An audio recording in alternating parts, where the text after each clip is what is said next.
وہ جھٹ سے آ کر آواز کم کر گئی تھی اور کچن میں جاتے ہوئے وہ اپنی چالاکی پر بے حد خوش تھی۔ ایسی حرکتیں کر کے وہ انہیں بولنے پر اکسا لیتی تھی۔ کچھ ہی دیر بعد اس نے کوئی نہ کوئی ایسی حرکت ضرور کرنی تھی جس پر وہ بے اختیار بول اٹھتی۔ وہ نہ خود زیادہ دیر خاموش رہ سکتی تھی، نہ انہیں رہنے دیتی تھی۔ جان بوجھ کر وہ چیزوں سے ٹکرا کر اپنے پاؤں گھٹنوں پر چوٹیں لگواتی رہتی، اور یہ درد اس وقت ختم ہو جاتا جب وہ بے اختیار فکر مند ہو کر اسے کچھ کہتی۔ وہ جانتی تھی رقیہ بیگم اسے زیادہ پسند نہیں کرتی تھی، لیکن اب حالات بدل رہے تھے۔ بے حد دھچکا لگا تھا رقیہ بیگم کو حماد کی پسند سن کر۔ وہ تو صفیہ کی بہو فرح کی طرح کوئی سلیقہ مند خاموش تباسی بہو لانا چاہ رہی تھی، جبکہ حماد نے کسی خاندانی شادی کی تقریب میں شوخ و چنچل تانیہ کو پہلی نظر میں ہی پسند کر کے شادی کا فیصلہ کر ڈالا تھا، اور اپنی ضد اس نے ماں سے منوا کر چھوڑی تھی۔ رقیہ بیگم، جنہوں نے جوانی مرحوم شوہر کی نشانی حماد کو اپنی آغوش میں سمیٹ کر گزاری، اور اب بڑھاپا حماد اور اس کے بیوی بچوں کے ساتھ گزارنے کی آرزو میں حماد کی نوکری لگتے ہی شادی کر کے گزارنا چاہتی تھیں۔ اکلوتے بیٹے کی ضد آخر کار انہیں ماننی پڑی۔ دل سے وہ اس کی پسند پر خوش نہیں تھی، اور یہ بیزاری شادی کے بعد تک ان پر طاری رہی، اور پھر شاید انہی پریشان کن سوچوں نے فالج کا روپ دھار کر ان کے وجود کے داہنے حصے اور زبان پر حملہ کیا تھا۔ گو کہ اٹیک بے حد معمولی تھا، وہ کسی حد تک اپنے وجود کو ہلا جلا لیتی تھی، البتہ شروع کے دنوں میں وہ بالکل خاموش ہو گئی تھی۔ حماد کے بارہا پکارنے پر بھی بس اس کے پریشان چہرے کو خاموشی سے تکے جاتی۔ حماد گھبرا کر صفیہ خالہ کو لے آیا تھا کہ ایک ہفتے کی نو بیاہتا دلہن سے وہ حد سے زیادہ امیدیں کیا باندھ تھا، لیکن صفیہ خالہ اپنے جوڑوں کے درد سے پریشان بس 2 دن ہی رہ پائی تھیں، اور تو کوئی اس کا قریبی رشتہ دار تھا بھی نہیں، لہٰذا اب تانیہ کو ہی امی کو سنبھالنا تھا، جیسے بھی سنبھالتی۔ لیکن چند دن میں ہی امی میں آتا نمایاں فرق اسے حیران کر گیا تھا۔ اس نے جس خواہش کو لے کر تانیہ سے شادی کی تھی، وہ ہمیشہ کا فرما بردار حماد صرف اس ایک بات پر امی کے آگے بضد ہوا تھا۔ نہ صرف وہ پوری ہو گئی تھی، بلکہ اس کی ضد بھی بیجا نہیں تھی۔ وقت نے یہ ثابت کر دیا تھا۔ ماہی آوے گا میں پھلا نال ترتی سجاواں گی، اونوں دل والے رنگلے پلنگ تے بٹھاواں گی، چلاں گی پکھیاں۔ جس وقت صفیہ بیگم ہائے ہائے کرتی واجد کے ساتھ رقیہ آپا کے گھر داخل ہوئیں، لاؤنج میں رکھے ٹی وی پر بلند آواز میں مرحومہ نور جہاں لہک لہک کر یہ گانا گانے میں مگن تھی، اور ساتھ ہی چیزوں کی ڈسٹنگ کرتی ہوئی تانیہ بھی نور جہاں کا بھرپور ساتھ دیتی ہوئی مگن تھی۔ تانیہ انہیں لاؤنج میں داخل ہوتے دیکھ چکی تھی، لیکن ان کی جانب پیٹ کیے وہ اپنے کام میں مگن رہی۔ تخت پر نیم دراز رقیہ بیگم نے انہیں دیکھا۔ تانی، تانی بند کر اسے، بند کر، رقیہ نے قدرے بلند آواز میں اسے پکارا، جس پر جھٹ مڑ کر اس نے دیکھا اور جلدی سے ریموٹ کنٹرول سے ٹی وی آف کیا اور ان کے خیر مقدم کو بڑھی۔ سلام دعا کر کے وہ فوراً چائے بنانے کچن میں چلی آئی۔ صفیہ بیگم رقیہ آپا کو خود سے بیٹھتے اور یوں بولتے دیکھ کر بے حد خوش بھی تھیں اور حیران بھی۔ وہ تو تصور میں بے بس لاچار بستر پر دراز غم زدہ صورت آپا کو دیکھنے اور تسلی دینے آئی تھیں، لیکن صاف ستھرے لباس اور فریش چہرہ لیے آپا تو لگ ہی نہیں رہی تھیں۔ واجد چند ایک باتیں کر کے جلد ہی اٹھ گیا تھا۔ ان کے بچوں کی زندگی ان کے اپنے تیار شدہ شیڈول میں بے حد مصروف تھی۔ تانیہ پھر ان کے پاس ہی آن بیٹھی تھی۔ آپا کا تخت؟ آپا، آپ نے اسے اپنے کمرے سے نکلوا لیا؟ صفیہ بیگم نے لاؤنج میں رکھے تخت کی جانب دیکھتے ہوئے پوچھا، جس پر آپا بڑے تمطراق سے براجمان تھی، اور یہ تخت کافی سالوں سے آپا کے کمرے میں دھرا ہوا تھا۔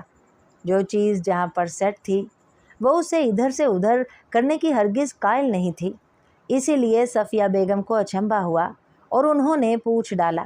اچنبھا تو انہیں اور بھی بہت سی باتوں پر ہو رہا تھا۔ جی، میں نے رکھوایا ہے یہ لاؤنج، تقریباً گھر کے ہر حصے سے جڑا ہوا ہے، تو امی یہاں پر براجمان مجھ پر نظر رکھ سکتی ہیں اور میں ان پر۔ تانیہ نے معصومیت سے نظریں پٹ پٹاتے ہوئے جواب دیا۔ خالہ، آپ رہیں گی نا کچھ دن یہاں پر؟ امی کے ساتھ ساتھ آپ کے گھٹنوں کی بھی روز مالش کیا کروں گی۔ میرے ہاتھوں میں جادو ہے، آپ دوڑنے لگیں گی۔ سچ ہے نا امی؟ تانیہ نے محبت اور اشتیاق سے کہا تھا، اور ساتھ ہی رقیہ بیگم سے تائید چاہی تھی۔ جادو ہے، اس کے ہاتھوں میں جادو ہے، انہوں نے ٹھہر ٹھہر کر جواب دیا تھا، اور حیران صفیہ بیگم بس مسکرا کر رہ گئی تھی۔ السلام علیکم خواتینوں، اور صرف خواتینوں، حماد نے گھر میں داخل ہوتے ہوئے خوش اخلاقی سے سلام کیا تھا۔ یہ امی کی دعائیں اور یہ سیب، اس نے شاپر تانیہ کو تھماتے ہوئے بتایا۔ خالہ آپ ٹھیک ہیں؟ حماد نے ان کے پاس بیٹھتے ہوئے پوچھا، اور ہاتھ بڑھا کر اپنی ماں کا ہاتھ محبت سے تھام کر سہلانے لگا۔ اللہ کا شکر ہے بیٹا، بس جوڑوں کے درد نے کہیں کا نہیں چھوڑا، اسی وجہ سے تو اتنے دنوں سے آپا کی خبر لینے بھی نہ آ سکی۔ آج واجد کے ساتھ ضد کر کے آئی، دل بہت بے چین ہو رہا تھا آپا سے ملنے کے لیے۔ شام مجھے چھوڑ آنا، انہوں نے تفصیل سے جواب دیا اور اپنا اگلا پروگرام بھی بتا دیا۔ ارے نہیں خالہ، کچھ دن رہیں ہمارے پاس، امی کا دل بھی بہل جائے گا، حماد نے جھٹ نفی میں سر ہلاتے ہوئے کہا، اور ساتھ ہی رقیہ کو بھی اپنا ہم نوا بنایا۔ کیوں امی، ٹھیک ہے نا؟ دونوں بیٹھ کر اپنی اپنی بہوؤں کی خوب برائیاں کیجیے گا اور ان کو سیدھا رکھنے کی ترکیبیں سوچیے گا۔ حماد شرارتی ہوا۔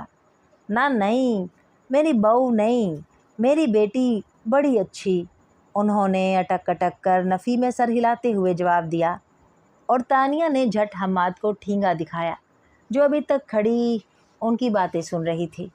میں کھانا یہیں پر لگا دیتی ہوں یا امی کے کمرے میں جا کر کھانا ہے؟ تانیہ نے پوچھا۔ حماد نے سوالیہ نظروں سے اپنی امی کی طرف دیکھا، اور انہوں نے سر کی مدد سے یہیں پر کھانے کا اشارہ کیا، جسے تانیہ سمجھ کر کچن کی جانب بڑھ گئی، اور صفیہ کو یوں ہی فرح کی ہدایت یاد آ گئی۔ ان کے ہاں کھانا ہر حال میں ڈائننگ ٹیبل پر کھایا جاتا تھا۔ صفیہ بیگم جس روز طبیعت کے پیش نظر ڈائننگ روم نہ جا پاتی، انہیں ان کے کمرے میں کھانا پہنچا دیا جاتا، اور وہ تنہا چند لقمے میں ہی کھا پاتی۔ تانیہ میری امیدوں سے بڑھ کر اچھی اور سمجھدار نکلی ہے، امی کو جس طرح اس نے سنبھالا ہے مجھے حیران کر دیا ہے۔ ابھی ہماری شادی کو چند دن ہی ہوئے تھے جب امی پر یہ اٹیک ہوا، چاہے معمولی سا ہی صحیح۔ میرا تو خیال تھا کہ بہت مشکل ہو جائے گی، گھر کا نظام تو بگڑے گا ہی، امی کو سنبھالنا بھی شاید آسان نہ ہو، لیکن امی نے جس طرح گھر کا نظام بنا رکھا تھا، جو چیز جس جگہ تھی وہیں پر رہی، کوئی ترتیب ہی نہیں آئی، اور یہ بھی مجھ سے زیادہ تانیہ کا ہاتھ ہے امی کو صحت مندی کی جانب لانے میں۔ ڈاکٹر نے کہا تھا کہ امی اپنی ول پاور استعمال نہیں کر رہی ہیں، جیسے وہ چاہ نہیں رہی کہ اس بیماری کے خلاف لڑیں۔ تب میرا دل ڈر گیا تھا، میں جانتا تھا کہ امی 100% میری شادی پر خوش نہیں، بس میری ضد مان گئی ہیں، لیکن وہ اپنی اس ناخوشی کا بدلہ خود کو صحت مند نہ ہو کر لیں گی، میرے وہم و گمان میں بھی نہیں تھا۔ میں بے حد پریشان ہو گیا تھا، اور یہ بیماری پچھتاوا بن کر اس رشتے کو خراب کر ڈالتی۔ اس سے پہلے ہی تانیہ نے آگے بڑھ کر سب کچھ سنبھال لیا، اور میرے سر سے یہ بوجھ بھی اتار ڈالا کہ امی اس شادی پر پوری طرح خوش نہیں۔ خیر، میں تو اب بھی امی کو آفر کرتا ہوں، اگر وہ چاہیں تو ایک اور بہو لے آئیں، جہاں کہیں گی وہیں جھٹ شادی کر لوں گا۔ لیکن امی پہلی بہو سے ہی اتنی ڈر گئی ہیں، دوسری لانے کی بات پر ناراض ہونے لگتی ہیں۔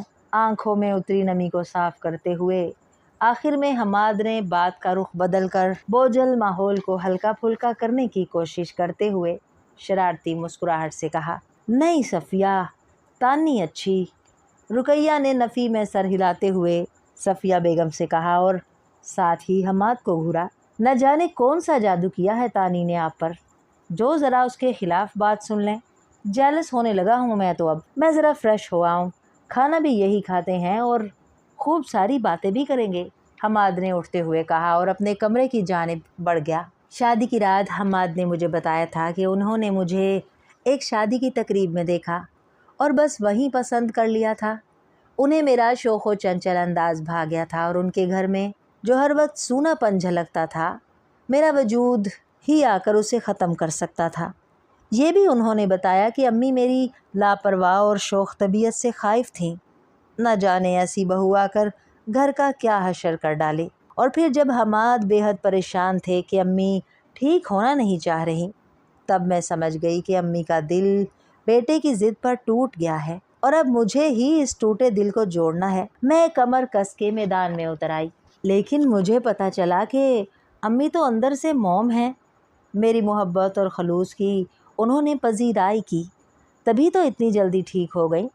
میں جان بوجھ کر ان کے سامنے چیزیں بے ترتیب کر ڈالتی، مجبوراً انہیں بولنا پڑتا۔ پہلے تو وہ سر کے اشارے یا ہاتھوں کے اشارے سے سمجھانے لگیں کہ یہ ٹیڑھی ہوئی میز یا کرسی ٹھیک کر کے رکھوں، انہیں الجھن ہو رہی ہے، اور ان کی الجھن ہی میں سلجھن تھی۔ میں سمجھ گئی، کبھی مٹر چھیلنے بیٹھ جانا اور چند دالیں نکال کر چھوڑ دینا کہ آخر کار انہوں نے خود ہی بائیں ہاتھ سے نکالنے شروع کر دینے، مجبوراً۔ دراصل میں نکالتی کم اور کھاتی زیادہ تھی۔